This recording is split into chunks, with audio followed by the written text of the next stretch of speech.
Hello friends, welcome back to my channel. So guys, आज हम बात करेंगे कि आज मेरा डे 1 है नॉर्सेट एमसीक्यू सीरीज़ का, नॉर्सेट 8 का एमसीक्यू सीरीज़ का। तो हम स्टार्ट करते हैं अपने वीडियो को एंड तक देखना, लाइक शेयर सब्सक्राइब करना मत भूलना। तो स्टार्ट करते हैं अपने वीडियो को। सबसे पहले मैं कार्डियो के कुछ एमसीक्यूज़ हैं वो सॉल्व करेंगे। जैसे हम फर्स्ट क्वेश्चन जो है that is a client is suffering from the constructive pericarditis, which of the following findings reveals the serious complications associated with that. Serious complication अब बोल रखा है, जब भी हमारा कंस्ट्रक्टिव पेरिकार्डाइटिस होता है या एंडोकार्डाइटिस और द मायोकार्डाइटिस कंडीशन होती है, तो उसमें ज़्यादा चांसेस जो होते हैं जुगुलर वेन डिस्टेंशन के ज़्यादा चांसेस होते हैं। ये मोस्ट कॉमन कॉम्प्लिकेशंस हैं जो ज़्यादा चांसेस होते हैं कि हमारा जब भी एंडोकार्डाइटिस, पेरिकार्डाइटिस और द मायोकार्डाइटिस कंडीशन होती है। तो उसने बोल रखा है the most common serious complication पूछ रखा है। तो सीरियस कॉम्प्लिकेशन एक्टिविटी इंटॉलरेंस हो जाएगा। ऑप्शन है pitting oedema over the legs और द जुगुलर वेन डिस्टेंशन या फिर hypertrophy of the pericardium in echo. तो क्या होने के ज़्यादा चांसेस होंगे? सीरियस कॉम्प्लिकेशन कौन सा होगा? जुगुलर वेन डिस्टेंशन का जो होता है सीरियस कॉम्प्लिकेशन होता है in case of the pericarditis, endocarditis और द मायोकार्डाइटिस कंडीशन में। ये सबसे ज़्यादा सीरियस कॉम्प्लिकेशन होता है अगर जुगुलर वेन डिस्टेंशन हो जाता है तो। ठीक है, अब नेक्स्ट क्वेश्चन जो है हमारा that is a small painful node on the finger and the toes, जो small in the toes and that is known as a Osler's node. Osler's node जो होते हैं हमारे किस में देखने को मिलते हैं? इरिथेमा मार्जिनेटम और the Osler's node is present in case of the infective endocarditis condition में देखने को मिलते हैं। अब ऑप्शन बोल रखा है कार्डियोमायोपैथी में हो सकता है या फिर पेरिकार्डाइटिस में या फिर इन्फेक्टिव एंडोकार्डाइटिस में और द मायोकार्डाइटिस कंडीशन में। इसका जो आंसर जो होगा infective endocarditis would be the answer for the Osler's node. Osler's node जो होते हैं seen in case of the infective endocarditis condition में देखने को मिलते हैं और द इरिथेमा मार्जिनेटम कंडीशन भी और द ऑस्लर्स नोड, ये दोनों जो होते हैं हमारे क्लिनिकल साइन एंड सिम्टम्स होते हैं जिसको हम देखने के बाद हमें पता चलता है that is the condition of infective endocarditis condition. ठीक है, अब बोल रखा है अगर पेशेंट को जैसे बोल रखा है इन्फेक्टिव एंडोकार्डाइटिस कंडीशन है। क्वेश्चन नेक्स्ट है client develop the sudden left leg pain, left leg pain हो रहा है विद द पैलर और द पैरेस्थीसिया, पैरेस्थीसिया हो गया and the loss of the peripheral pulses. अब नेक्स्ट क्वेश्चन है infective endocarditis. Infective endocarditis patient है जिसे डेवलप हो जाता है sudden left leg pain with the pallor, pain के साथ साथ पैलर कंडीशन देखने को मिलता है, paraesthesia and loss of peripheral pulses. Priority nursing action आप क्या करेंगे? सबसे पहले प्रायोरिटी नर्सिंग एक्शन क्या होना चाहिए? सबसे पहले अगर पेशेंट को ये हो गया सडन अचानक से पैलर लेग पेन हो गया है ना, पैलर हो गया है, जो लेग्स हैं उसके पैलर हो गए हैं यानी कि पेल हो गए हैं और उसके साथ साथ पैरेस्थीसिया हो गया है। ठीक है, लॉस ऑफ सेंसेशन हो गया है and the loss of peripheral pulse के लॉसेस हो गए हैं, यानी कि पल्स बिल्कुल भी पल्स फील नहीं हो रही, फीबल पल्स देखने को मिल रही है। तो सबसे पहले हमारा मेन प्रायोरिटी नर्सिंग एक्शन क्या होगा?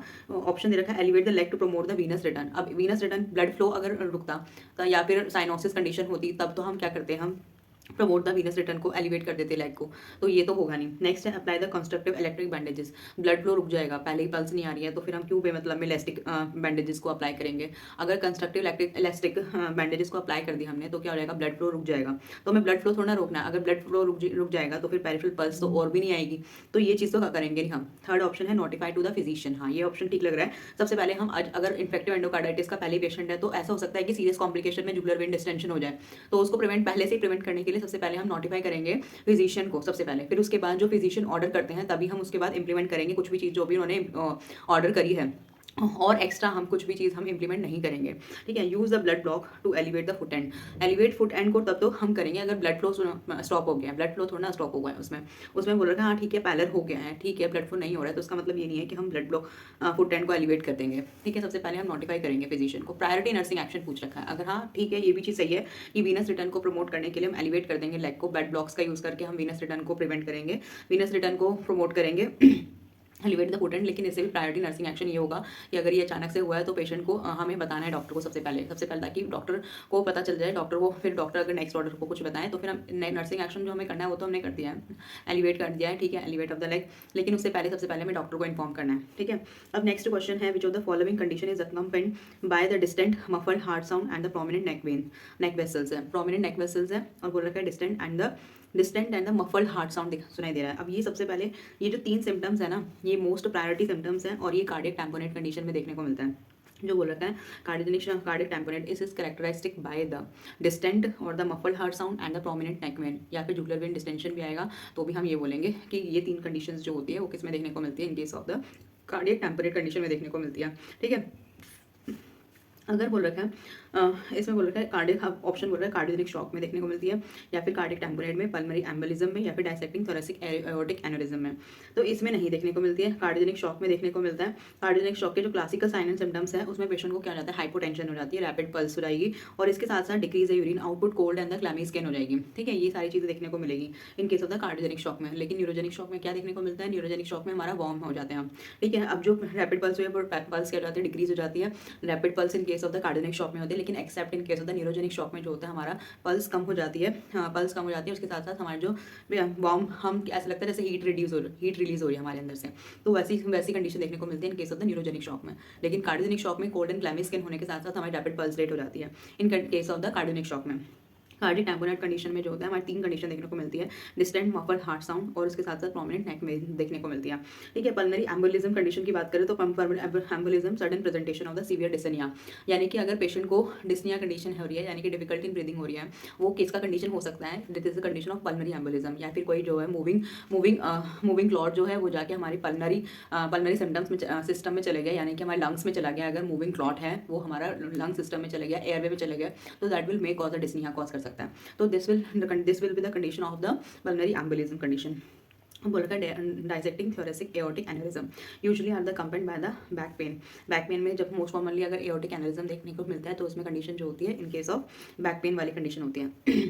अब बोल रखा है ट्रायड सिम्टम, क्वेश्चन है the triad of the sign and symptoms seen in the cardiac tamponade is. जो ट्रायड कार्डियक टैम्पोनेट कंडीशन है, मैंने बताया कार्डियक टैम्पोनेट कंडीशन में 3 कंडीशन देखने को मिलती है हमें। That is condition of muffled heart sound, distended neck pain and hypotension देखने को मिलता है।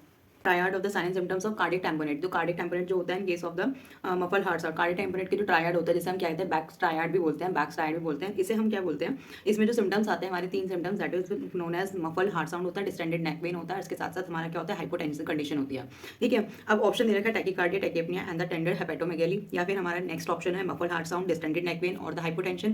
Third option is the stasis और the hypercoagulability and the vessel injury, और the fourth option is the chest pain, heart failure and the syncope condition अगर देखने को मिलता है तो that will be the condition of अब बोल रखा है कार्डियक टैम्पोनेट कंडीशन किस कौन से ट्रायड देखने को मिलता है। कार्डियक टैम्पोनेट में हमारे मफल हार्ट साउंड होता है और डिस्टेंडेड नेक पेन होता है, ये याद कर लेना अच्छे से, हाइपोटेंसिव कंडीशन देखने को मिलती है। अब द नेक्स्ट क्वेश्चन है द नेक्स्ट क्वेश्चन ये बोल रखा है कि elevated level of anti streptolysin O are seen in. Anti streptolysin ये एम्स में पूछ रखा है, एम्स 2018 में क्वेश्चन पूछा गया था। Elevated level of anti streptolysin O are seen in the rheumatic fever. The option would be the answer जो होगा इसका रोमैटिक फीवर देखने में रोमैटिक फीवर में जो होता है हमारा एंटी स्टेप्टोलाइसिन ओ जो होता है इसका लेवल बढ़ जाता है in case of the rheumatic fever में। अब ऑप्शन दे रखा है सब एक्यूट एंडोकार्डाइटिस, या फिर हमारा वेंट्रिकुलर एसेप्टल डिफेक्ट, या फिर हमारा रोमैटिक फीवर, या फिर हमारा कार्डियोमायोपैथी। तो ऑप्शन सी ऑप्शन जो होगा रोमैटिक फीवर में हमारा elevated level of anti streptolysin ओ जो होता है लेवल इसका इंक्रीज हो जाता है। इसमें बोल रखा है एलिवेशन अगर होता है तो यानी कि इसमें ये हमें देखना है कि एक तो स्टेप्टोलाइसिन ओ जो होता है एलिवेट हो जाता है in case of the rheumatic fever में।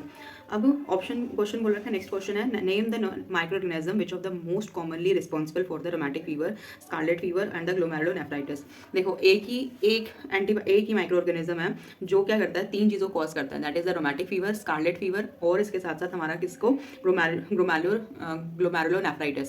इसमें जो होता है मेन जो वो होता है that will be the streptococcal जो होता है माइक्रो ऑर्गेनिज्म, यही कॉज करता है हमारे 3 ऐसी डिजीज को, that will be the condition of rheumatic fever और हमारा स्कारलेट फीवर और हमारा ग्लोमेरुलोनेफ्राइटिस। ऑप्शन जैसे स्टेफाइलोकोकस, अब इसमें कंफ्यूज मत होना, स्टेफाइलोकोकस एंड द स्ट्रेप्टोकोकस में कभी भी कंफ्यूज मत होना।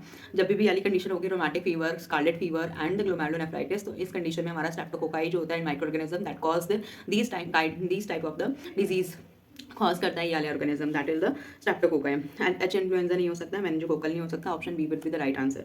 अब that will be the streptococcal throat infection can be later lead to the, अगर स्ट्रेप्टोकोकल थ्रोट इन्फेक्शन अगर हो गया है तो that will may cause the, अगर फर्दर ये कॉज क्या कर सकता है हमारा स्ट्रेप्टोकोकल फीवर कॉज कर सकता है, that will cause the rheumatic heart disease cause कर सकता है, या फिर रोमैटिक फीवर कॉज कर सकता है ये।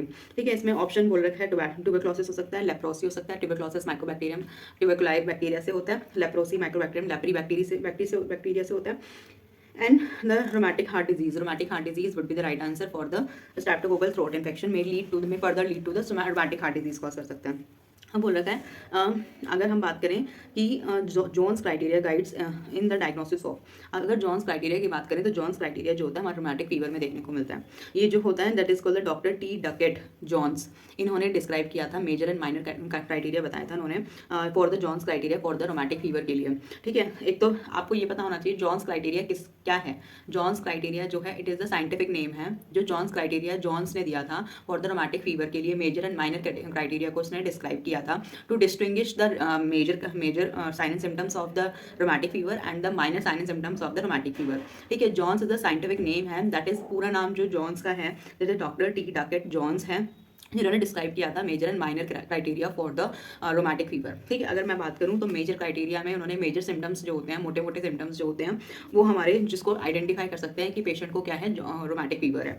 तो उसने बताया था अगर पेशेंट को कार्डाइटिस है, पोलियार्थराइटिस है, सब एक्यूट नोड्यूल्स है, कोरिया है या एरिथ्रमा मार्जिनेटम है, इनमें से कोई भी चीज़ कंडीशन है सिंथेनम कोरिया, ये 5 क्राइटेरियाज ने 5 मेजर क्राइटेरियाज दिए थे एंड 4 माइनर क्राइटेरिया दिए थे।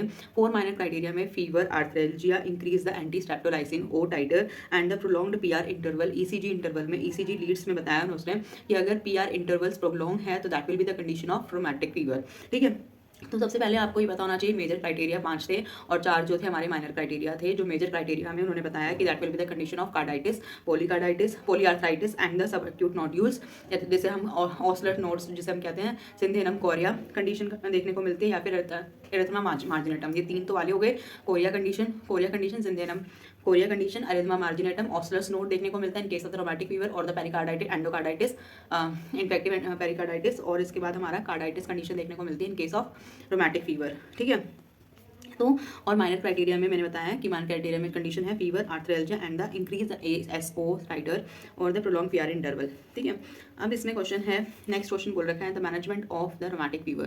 तो आपको ये ध्यान में रख लेना क्राइटेरियाज के बारे में पता रखना कि मेजर और माइनर क्राइटेरिया क्या होते हैं। फीवर, आर्थ्रेल्जिया वगैरह होगा तो that will be the condition of minor criteria and the major criteria में हमारी बड़ी बड़ी डिजीज आएंगी, जो हमारे सिम्टम्स आएंगे और हमारे नोड्स आएंगे, erythema marginatum, chorea condition, Sydenham chorea condition, ये देखने को मिलेगा in case of the Jones criteria. Jones criteria किस में देखने को मिलता है? In case of rheumatic fever में, जिसने डिस्क्राइब किया था मेजर एंड माइनर क्राइटेरियाज। ठीक है, ये चीज़ें याद रख लेना, ये याद रखने वाली बात है। अगर मैनेजमेंट की बात करें, क्वेश्चन नेक्स्ट है management of the rheumatic fever. Rheumatic fever का मैनेजमेंट हम क्या करेंगे? अब ये हमें पता है कि rheumatic fever, scarlet fever and the glomerulonephritis, ये सारी कंडीशन जो होती है वो एक बैक्टीरिया से हो रही है, माइक्रो ऑर्गेनिज्म से हो रही है, that will be the condition, that will be known as streptococcal bacteria से होती है। स्ट्रेप्टोकोकल बैक्टीरियाज है, बैक्टीरियल इन्फेक्शन है, यानी कि ये बैक्टीरियल इन्फेक्शन होगी तो एंटीबायोटिक चलेगी, तो मैनेजमेंट में क्या होगा हमारा? एंटीबायोटिक, इसका मैनेजमेंट होगा। ठीक है, अब उसमें बोल रखा है वेल्व रिप्लेसमेंट तो पहले ही नहीं कर देंगे, वेल्व रिप्लेसमेंट हम बाद में करते हैं जब ज़्यादा कंडीशन सीवियर हो जाती है, तब कंडीशन उस कट वाली कंडीशन, रोमैटिक हार्ट डिजीज वाली कंडीशन में तब हम वेल्व रिप्लेसमेंट करते हैं, अगर पेशेंट को वेल्व के वहाँ पर इन्फेक्शन हो गया है तब करते हैं हम। ठीक है, कार्डियक कैथेटराइजेशन तो नहीं करेंगे हम। कॉर्टिकोस्टेरॉइड जो लास्ट ऑप्शन होता है, जब हमें कोई भी ट्रीटमेंट नहीं मिलता तब हम कॉर्टिकोस्टेरॉइड्स पे आते हैं, तो लास्ट ऑप्शन हमारा कॉर्टिकोस्टेरॉइड्स होना चाहिए। लेकिन the first and the main management of the rheumatic fever के लिए जो फर्स्ट मैनेजमेंट जो होगी हमारी, that will be the antibiotic will be the right answer for the rheumatic fever. I hope you understood these kind of questions. And next हमारी class अब series है ये नॉर्सेट 8 की MCQ सीरीज़ है ये, 103 डेज चैलेंज है। अब सिर्फ और सिर्फ 103 दिन ही रह गए हैं, जिसमें से फर्स्ट डे हमारा है। अब डेली मैं क्लास लिया करूँगी, डेली MCQ सॉल्व करेंगे हम, और डेली आपको भी क्वेश्चन आंसर्स प्रैक्टिस करने हैं। अपनी स्पीड इस तरीके से रखनी है कि आपको समझ में आए, आपने अपने अकॉर्डिंग अपने टॉपिक्स को चूज़ करना है, आपको उसके अकॉर्डिंग अपने MCQ जरूर सॉल्व करना है, अपनी थ्योरी को इस तरीके से स्ट्रॉन्ग बनाना है, कहीं से भी क्वेश्चन आ जाए वहाँ से आप सारे क्वेश्चन आराम से ईजिली हो जाए। ठीक है, अगर कोई भी क्वेश्चन समझ में नहीं आ रहा अपने कमेंट सेक्शन में डालना है आपको। And all the best, all the very best for your preparation and thank you for listening me.